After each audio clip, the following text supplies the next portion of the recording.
இன்றைக்கி எங்கள் வீட்டில் மதியம் சாப்பாடு பருப்பு குழம்பும் அதுக்கு சைடிஷ் வந்து மஷ்ரூம் கிரேவி தான். பருப்பு குழம்பு ரொம்ப ரொம்ப ஈஸியாக பண்ணிடலாம். நான் பாருங்கள் பருப்பு கூட ஜீரகம், பச்சை மிளகா, வெங்காயம், பூண்டு இவ்வளோ எடுத்துருக்கிறேன்.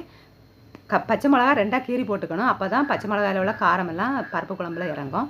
ரொம்ப ரொம்ப ஈஸி. வேக வச்சு எடுத்து வச்சுக்கணும். ஹை ஃப்ளேமில் ஒரு விசிலும் அப்புறம் சிம்மில் வச்சு ஒரு விசிலும் வச்சு வேக வச்சு எடுத்துகிட்டா பருப்பு ரொம்பவுமே சூப்பராக வெந்துடும்.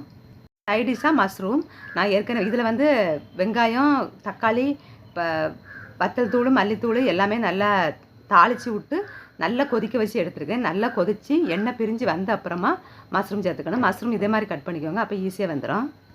எந்த குழம்பு கூட எந்த சைடிஷ் சாப்பிட்றவங்க தான் சாப்பாடு.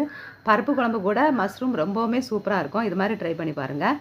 எல்லாருக்குமே பருப்பு குழம்பு, மஷ்ரூம் கிரேவி எல்லாருமே பண்ண தெரியும். எந்த குழம்பு கூட எந்த காம்பினேஷன் நல்லா இருக்கும் அப்படின்னு சொல்கிறதுக்காக தான் இந்த வீடியோ. எங்கள் வீட்டில் இந்த காம்பினேஷனில் தான் இன்றைக்கி மத்தியானம் லஞ்சு. பருப்பு குழம்பு கூட ரொம்ப ரொம்ப ஈஸியாக பண்ணிடலாம். வேக வச்சு எடுத்துகிட்டு இனி அதில் நெய் ரொம்ப முக்கியம். நெய்யில் வந்து கடுகு, வரமிளகா தாளித்து விட்டால் போதும். தேவையான அளவு உப்பு, ரொம்ப நல்லா வந்துடும். பாருங்கள் மஷ்ரூம் கூட ரொம்ப சூப்பராக ரெடியாகி வந்துடுச்சு. அரை மணி நேரத்து வேலை தான். எங்கள் வீட்டில் இதுதான் இன்றைக்கி சாப்பாடு. நீங்களும் ட்ரை பண்ணி பாருங்கள். அப்படியே சேனலை மறக்காமல் சப்ஸ்கிரைப் பண்ணுங்கள். இதே மாதிரி நிறைய காம்பினேஷன் டிஷ்